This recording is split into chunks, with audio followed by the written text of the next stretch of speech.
Hello, Sunday. Okay. My name is Good Ramatu. evening. I'm Okay. I'm conducting some interviews to support the learning route to Rwanda. Which would you say is your strongest area or Well, best practice? Nigeria, when it comes to the policy, Mm-hmm. as at 2001, the National Food and Nutrition Policy was developed Mm-hmm. with specific targets Mm-hmm. and with a goal to reduce malnutrition and increase nutrition in Nigeria. Mm-hmm. And it targets both men and always big focus on the vulnerable group, which are children under 5 Mm-hmm. and also women of reproductive age. Mm-hmm. But the policy wasn't implemented. Mm-hmm. Much was not done. Mm-hmm. On it actually probably expired sometime. Is requiring review. Mm-hmm. Now, but along the line, the health sector, Mm-hmm. that's the health sector being one of the sectors when you look at the nutrition landscape or framework, Mm-hmm. I decided to pick up this document, pick up part of the nutrition policy and developed a strategic plan known as the National Strategic Plan of Action for Nutrition, Mm-hmm. NSPAP. The document was designed to run from 2014 to 2019. Mm-hmm. It was actually approved by the NEC, National Executive Council in Nigeria, one of the highest policy making bodies in the country Mm-hmm. of the executives. Mm-hmm. And it was also endorsed at the National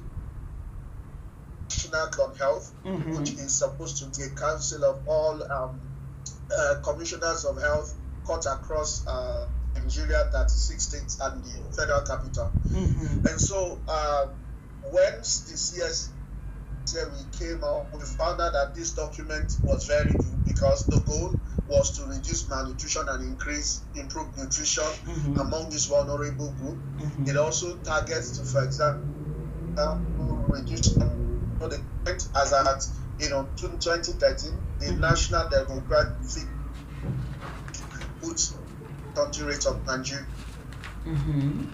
test. And so that document said it will reduce stunting by 20% by 2019 if fully implemented. It also said it will increase reduce micronutrient deficiency by 15%, increase exclusive breastfeeding to 50% from 17%. Mm-hmm. And so the document was well developed, had specific targets, had priority areas, had strategies. Mm-hmm. And the strategies were, of course, it includes advocacy and resource mobilization, monitoring and evaluation, and all what have you. Mm-hmm. So the body, when it came up and it was able to assess, it actually assessed a fund known as the PACFA Fund, Partnership for Advocacy in Child and Family Health. Mm-hmm. It's a sub-grant that we got from Bill and Melinda Gates Foundation, but it was routed through another local NGO known as DRPC. Mm-hmm. Basically, having seen that this document was good, and one of the practices in the country is that beautiful documents are developed and kept in shelves Of course. and not implemented. Mm-hmm. We decided to raise a voice for the implementation of that particular policy known as the National Strategic Plan of Action for Nutrition, which was drawn from the National Food and Nutrition Policy. Mm-hmm. And so basically what we did was we first and foremost knew that we needed to secure funding for the implementation of this document. Mm-hmm. We also needed to secure commitment from policy makers. Mm-hmm. We also needed the states to be able to adopt this plan Mm-hmm. and domesticate it, because Nigeria is a federation whereby the states per se, even though there's a policy or a plan national that domesticate it to their own purpose. Mm-hmm. And so our advocacy around policy was targeted at one, ensure the implementation of that document, two, ensure the appropriation of funding for implementation in the Ministry of Health, and also other line sectoral ministries. And so one of the things we started doing, or the best practices we applied, was we needed to make this plan, summarize it in such a way that policymakers will be able to read, understand, and know the benefit of it, because it's a costed plan, and it specifically stated the amount of money that will be required to implement it. And so one of the key things we do is that we summarized the document to about first and foremost, I think 8-page document. We reduced it from about 74 to 8-page, bringing out the key points for policymakers to be able to see the key areas. We also went further to develop question and answers from the document, looking at the key area, what is the target, and then the answer. A form of fact sheet that brings out salient points that when policymakers sees it, it's easy for them to know what ought to be done, and of course incorporated at the what do we call it, the specific ask for what they should do. And so when we did this, we actually started by creating around the document, because even though it was produced at the national level, at the state level, the awareness for the existence of this policy or strategic plan was zero. Yeah, in the 3 states where we picked as pilot states. But as at July or recently, when we did a survey to measure the level of awareness among policymakers and key stakeholders, it increased from about 0% to over 56%. Wow. Of those who were interviewed, they now are aware of the document. Wow. And also we now also adopted our strategy for the policy. We decided to call for high-level meetings where deliberations are made around the challenges of malnutrition, and presented the strategic plan as a ready-made solution or pathway to fixing the problems. And within it, one of the key things we do, we try to get the governor's wife from each of the states. They act as a keynote speakers in that particular meeting. We also had cut across the line ministries in around nutrition, Ministry of Health, Agriculture, Water Resources, each and every one of them. The governor's wife presents a paper on malnutrition and the strategies to overcome it. And also we get Agric and the rest of to make presentations on streaming education into nutrition, or mainstreaming nutrition into agri, mainstreaming nutrition into education. At the end of the day, they come up with action plans on steps they will take to ensure that this document is implemented. And during those meetings, we get commitments from these high-level policymakers, for example, for them to domesticate the document, and also cost such that it will guide them in the implementation of nutrition interventions. And I'm glad to say that in the states we worked, we've been able to get them, they've domesticated the document. They've also developed their own state-specific document. Those, some of them have not signed their costed plan. Although the project we were on did not allow us to support them to develop these plans, but UNICEF was able to take them out, over a period of about 2 weeks, a week plus, where they developed the plan, which was finalized into their state-specific strategic plan, targeting at reducing malnutrition. So basically, in policy, we took the document, it was basically not known, we raised awareness, and we were able to push till they've domesticated those documents. But one of the key ways is getting the policymakers interested, understanding what the benefits of those documents via the summary notes produced from them, and so on and so forth, basically. This is wonderful. That's wonderful. That's on this. Oh, okay. Yeah. So for the bits, this is really good. This is a really good example. Now, I just wanted you to reiterate the documents that have come out of this, because some areas it broke down. You spoke of a document that's a strategic action plan. Strategic plan of action for nutrition. For nutrition, and that's the one that's from 2014 to 2019. Yeah. And this is the document that's now been brought down to state level and has been made Yes. state specific, right? Yeah, domesticated to state specific. Yeah. Wonderful. Costed also. And it's costed. The national one is costed. Okay, wonderful. Okay. Now, with regards to that really good example, what would you consider to be your second strongest, best example? Yeah, I could also talk on data collection and sharing. Wonderful. Mm-hmm. At the inception of the project, one of the key things, of course, we did was to map stakeholders and do a situational analysis. Mm-hmm. Basically, there are existing secondary data in Nigeria on the challenge of malnutrition or the rates of malnutrition in the country. We have the demographic 2013. Mm-hmm. We have the Nigeria Nutrition and Health National Nutrition and Health Survey, which is conducted per year, each year. So what we did at the inception of this project was basically to conduct, of course, in conducting advocacy, you need to have evidence. Without proper evidence, there is really no basis for which you can strongly push your issues forward in advocacy. And so one of the things we did is that we got a consultant to possibly do a situational analysis and also a desk study on the existing data, and we were able to develop a document we call what is it again? The title of this study was the level of malnutrition among women and children at the national level, and in the three focal states where that would be pilot, which are Niger, Nasarawa, and Kaduna State. And we were able to bring to the fore some of these data. It will surprise you to know that we had some of these NDHS secondary data existing for some time, but that are basically not much people, not even some of the state actors are really aware of some of these data.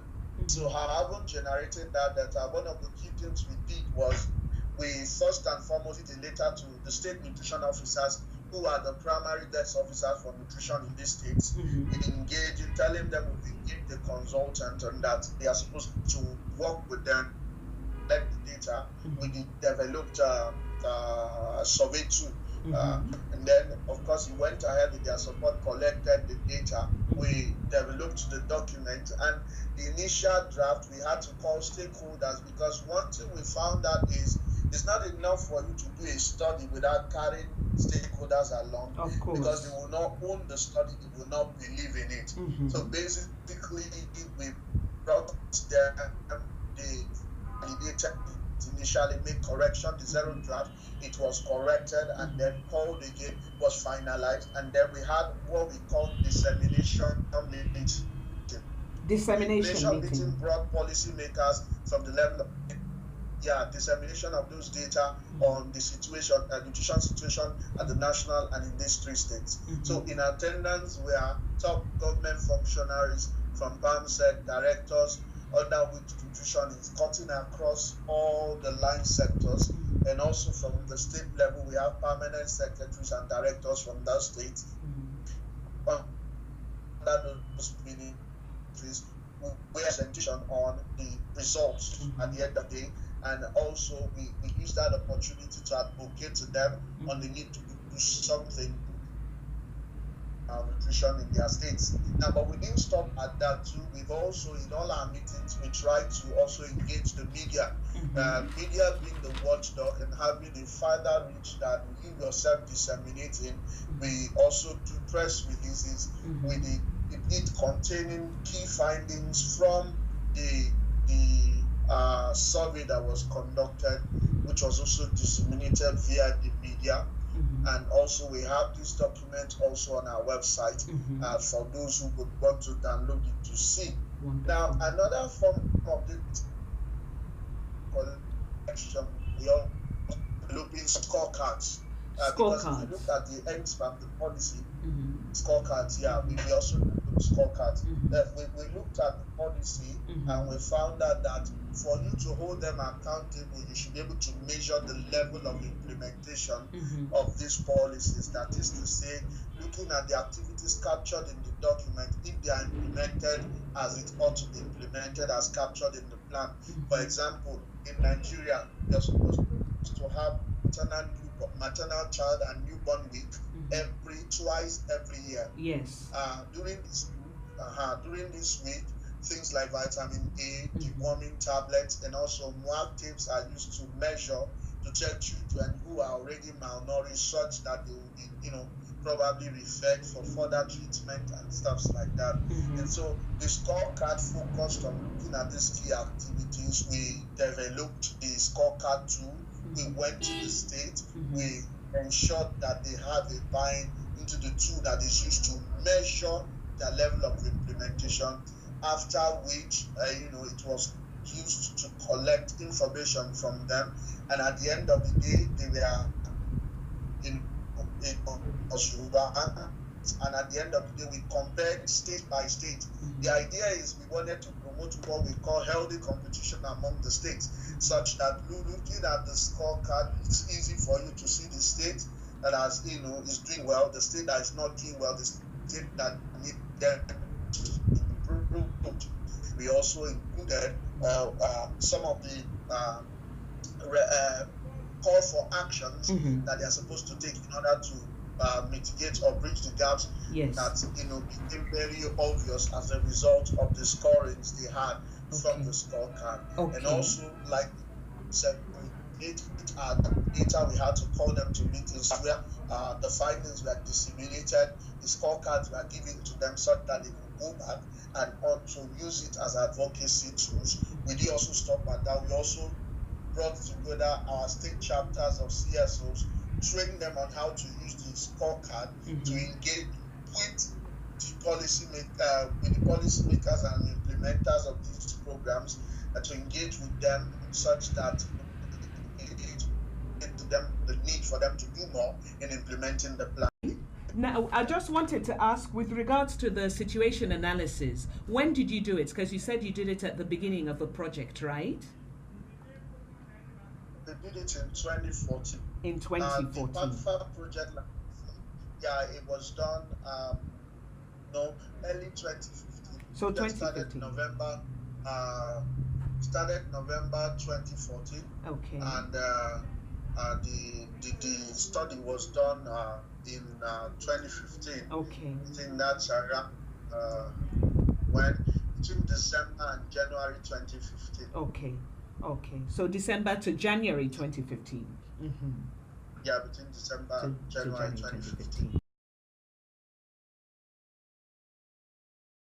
Now I move you on to section 2. Expectations of the learning route process.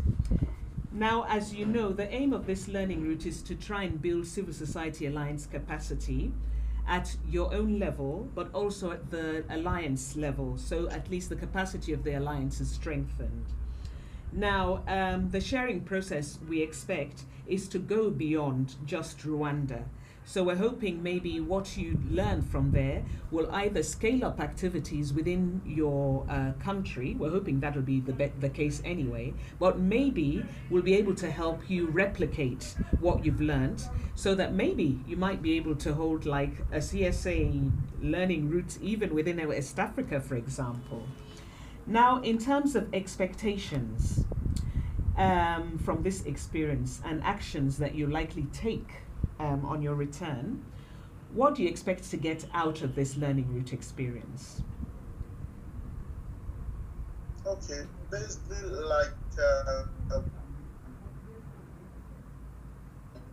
it's an opportunity to learn from best things carried out in other parts of the country and also Rwanda specifically, such that we could also learn and come back and probably apart from sharing among the CSNs, I see that some of them could be adopted. And so basically, I would say the number one expectation we have is, of course, learning from what has happened in Rwanda, Mm-hmm. and as well from what has happened, what has worked, the kinds of interventions that has, really yielded better results, both from Rwanda and from other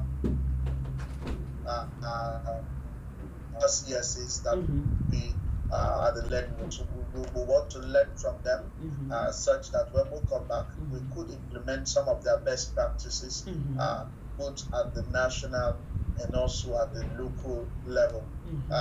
For Nigeria, for example, we have beautiful documents, we have the will to do some things, but one of the key challenges we have over here is basically implementation of these plans.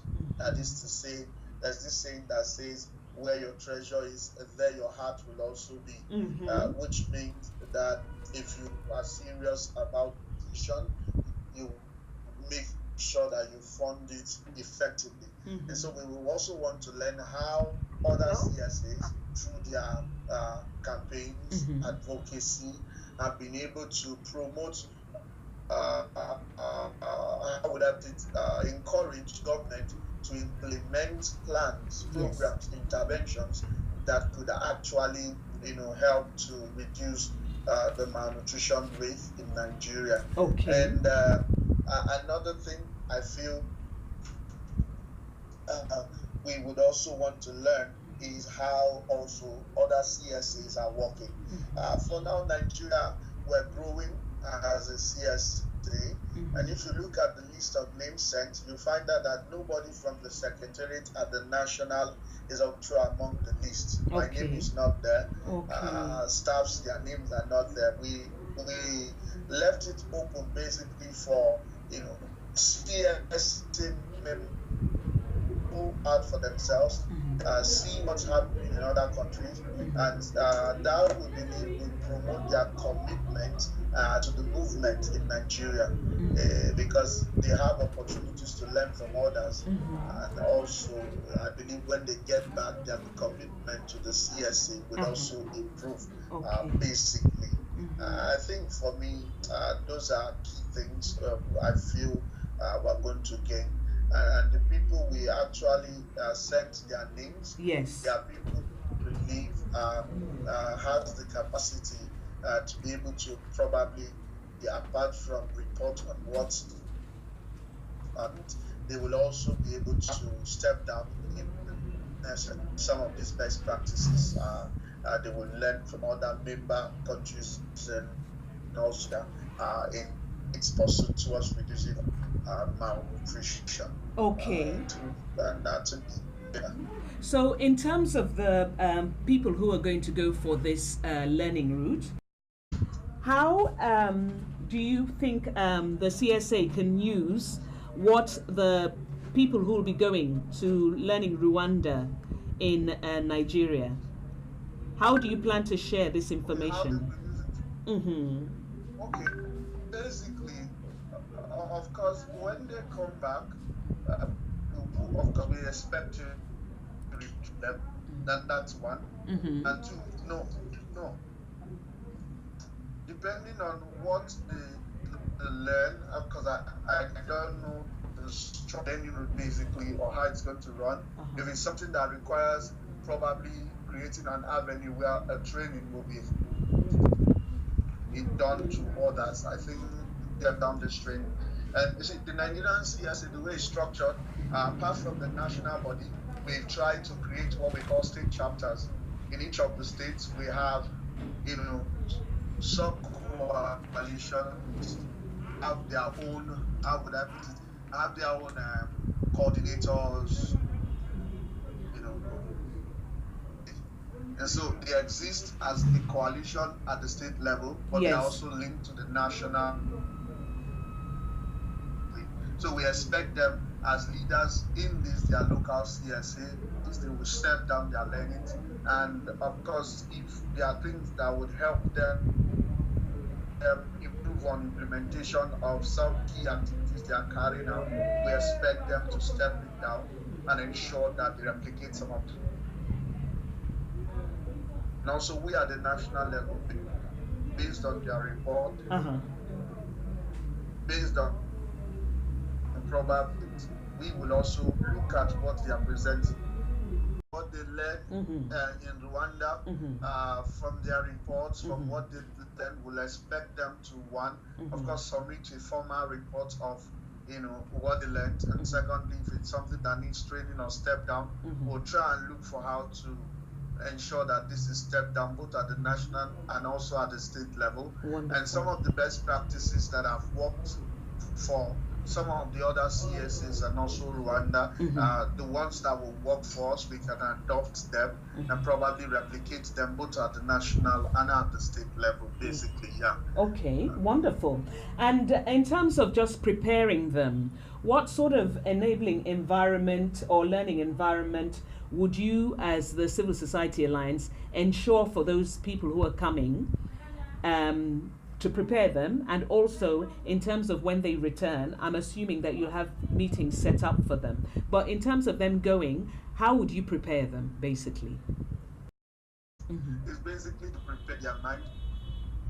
You're going to learn, ensure that whatever you come back with, you're ready to that, and also encourage the other CSAs members at the local level to probably implement some of the key things that are beneficial and will help us improve both the local CSAs and also contribute towards improving nutrition in the country. Wonderful. And so basically, I believe what we'll be doing is briefing them on, ensuring that it's not a joke thing; it's a serious thing.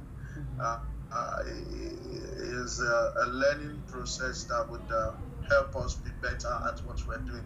And so probably we'll brief them on how serious it is and tell them we're expecting to learn from them when they come back. Okay. For me, generally, these are the key things. Yes, that's okay. Have specific things you would want us to probably tell them? No, it's okay. Or, it's okay, because I guess in terms of yeah, I mean, we have that preparatory webinar as well, don't we, coming up? So obviously more discussions will be held at that time anyway. So this is okay, yes. Now, if we go to section 3, communication amongst CSAs. Now, the whole idea of this basically is we are really looking to try and strengthen the Civil Society Alliance links. So stronger links between civil society alliances. So for example, Sierra Leone should be able to engage more with Nigeria, and we talk about our issues and be able to share ideas. Now, just thinking about that, are you linking with other civil society alliances at the moment? Outside, I would say the complication is not formal. I think, for example, the former coordinator, Dr. Moma, I think she attended the training in Senegal. Yes, we met there. Recently, I think the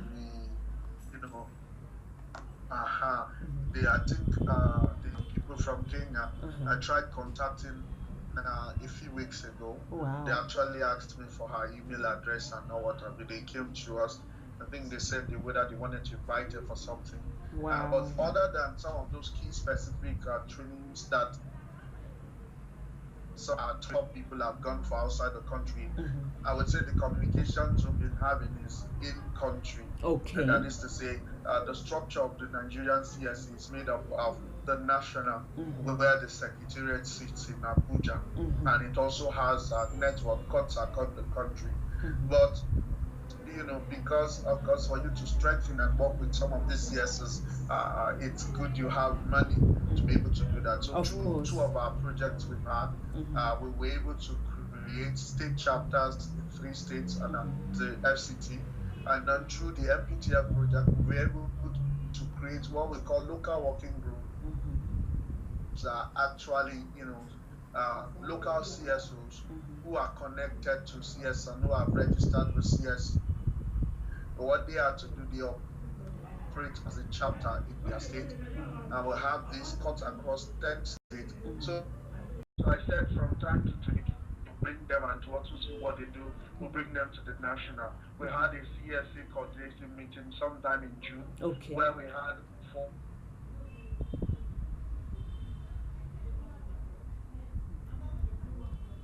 these 14 states in the country, the national level, also the state chapters in states like Gombe, Castina, and the rest of them, they also came to the national level. And what we did during that meeting, we had reports from each and every one of the local CSOs, they did presentations on them, which from the Nigerian CSA report and so on and so forth. Okay. So from time to time, we hold avenues for them to implement activities on their own. And so we incorporate state-based activities in the project. We involve various activities that key into the objective of the main project that they vision on that project. While we train them, we'll build their capacities on advocacy, we'll build their capacity on budget tracking and monitoring. Okay. And so basically from time to time on their own, with legal support, they pay advocacy visits, and also, so there's a cordial, established sender from them all to them.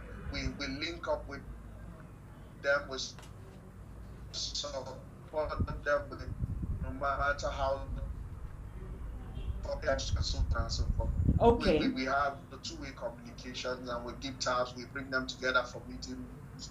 We also for state levels too. Okay. Now, in terms of just linking with other civil society alliances outside Nigeria, what would you think would be the advantages?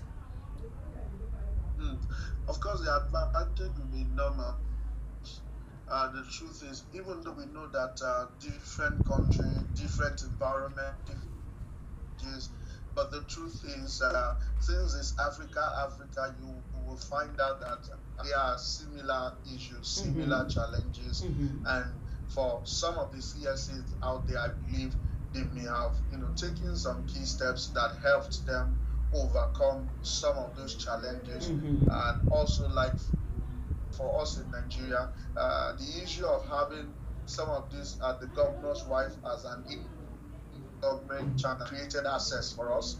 The idea of also having the governor's wife, because most governor's wife in Nigeria, you find out that they have their own CSOs. Incorporating their CSOs into the state alliances is also a plus. It has created access to us. Exactly, yes. For us. And also under the PACFA project, we also have what we call in-government champions trainings. We collaborate with one of the very high training institutions in Nigeria known as NIPS, the National Institute for Strategic Studies. It's a renowned institute that trains only top government officers from directors level up to commissioners and so on and so forth. And so these government people, when you take them to NIPS, they appreciate it. So what we do is, in collaboration with NIPS in the PACFA project, we train them on child and family health issues. Of course, nutrition is a component of it. And so we call them in-government champions. What that gives is, for example, access. A typical example is in Kaduna State, one of the Kaduna states. The permanent secretary as at then was trained as an in-government champion. The current government now made him the commissioner for health in Kaduna State. And so that means that I could pick up my phone, because he's a PACFA champion for child and family health, and be able to maybe seek for information or fix appointments without going through some of the bureaucracies you have in government. And so basically, I believe they can learn a lot from us, so that as well as we learn a lot from them. What sort of? I believe that's the idea of having communications among countries. Yeah. Exactly. What sort of communication channels do you think we'll be able to use to be able to strengthen? What sort of ways do you think we can establish or strengthen those communication channels? For example, some people might say Facebook, some might talk about WhatsApp, some might say, I don't know, maybe holding meetings, that kind of thing. I think we could hold meetings via Skype, via what do you call it, WebEx if need be, because that will be more fruitful, more useful than Facebook and what do you call it, and WhatsApp. Create links if necessary to be able to communicate and stuff like that. And also, it's good that each and every one of these ones also have Facebooks and have things like Twitter accounts where we could follow each other, where we could tweet what's happening, because such that they will also know what's happening in Nigeria and know what have you. So those are good platforms too.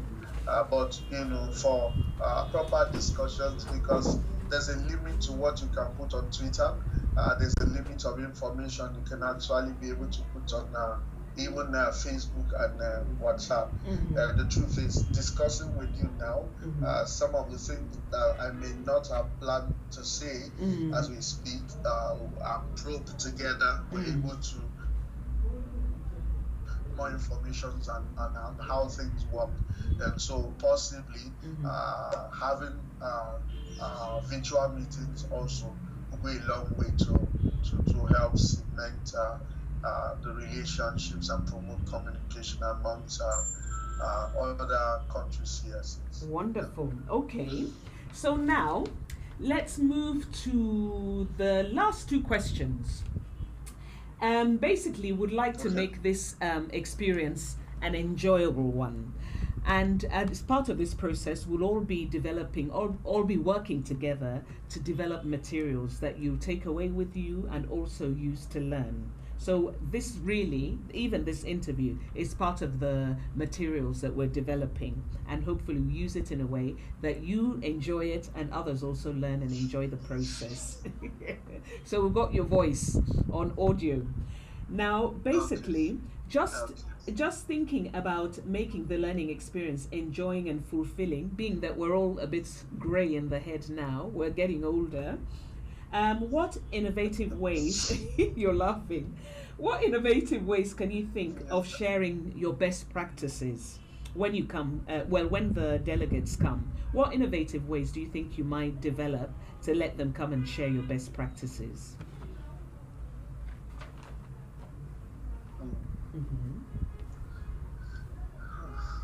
All right. You see, the brain is getting grey. I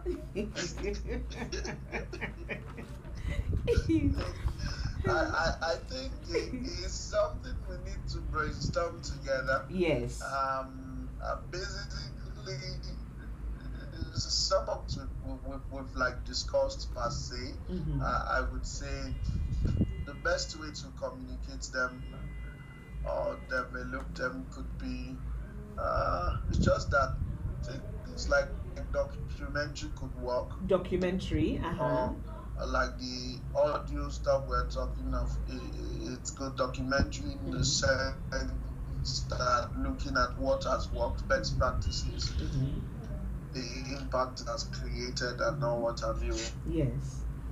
So some of the developed materials, say policy briefs or summaries of key documents that have made impact in our country and stuff like that.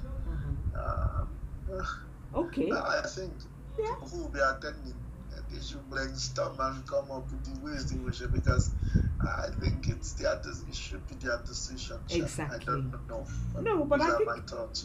Yeah, you tried. You did well.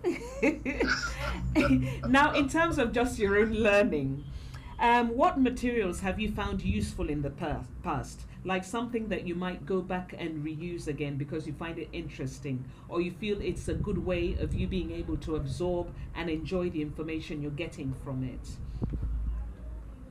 Yeah. Now, if it's me personally, I could read documents no matter how many pages. Wow. But I think it's more of how would I put it? More of your target audience, because advocacy most times is not about you, but what you want to achieve and who you're reaching out to. And I believe part of this learning should also help us to know the best documents that would help us reach our audiences and advocacy targets. And one of the winning materials I like presently is beautiful infographics. Infographics speaks with pictures. It makes understanding better. And so if some of these materials can be put in form of, say posters, infographics, and so on and so forth, I believe it will appeal to me. Wonderful. And probably appeal to key policymakers if we intend to use them as tools to promote our nutrition in our countries also. Wonderful. Okay, great. Is there anything else you'd like to add? Anything you feel you missed out that you wanted to tell us? Well, I don't think I missed out anything, but basically I would say Nigeria is working. We're trying our best within the midst of few resources we have. We're really trying to scale up nutrition in the country. We're achieving results. We may not have, really hit the jackpot, but we believe very soon, God helping us, we would get nutrition to where it ought to be for the benefit of our women and also the children who suffer from malnutrition and every other health challenges we have in the country. And I hope that this experience would help the CSA, those of our representatives coming to appreciate more the work they are doing and help them get committed more in working together to promote nutrition, both in Nigeria and also other parts of the country. Oh, wow. And how I wish I were part of the learning route, and I would love to be there. Wow. Because I now would learn most, basically, and that's it. Yeah. Thank you so much. I mean, hopefully there'll be an opportunity in the years to come for all of us to meet at some point. It's a small world to start with. Who knows? Nigeria might hold the next Civil Society Alliance learning route, and we all come. This learning route is a really important experience for us, and we really want it to be something that is meaningful, that hopefully we all take away something from and will be able to really scale up nutrition with.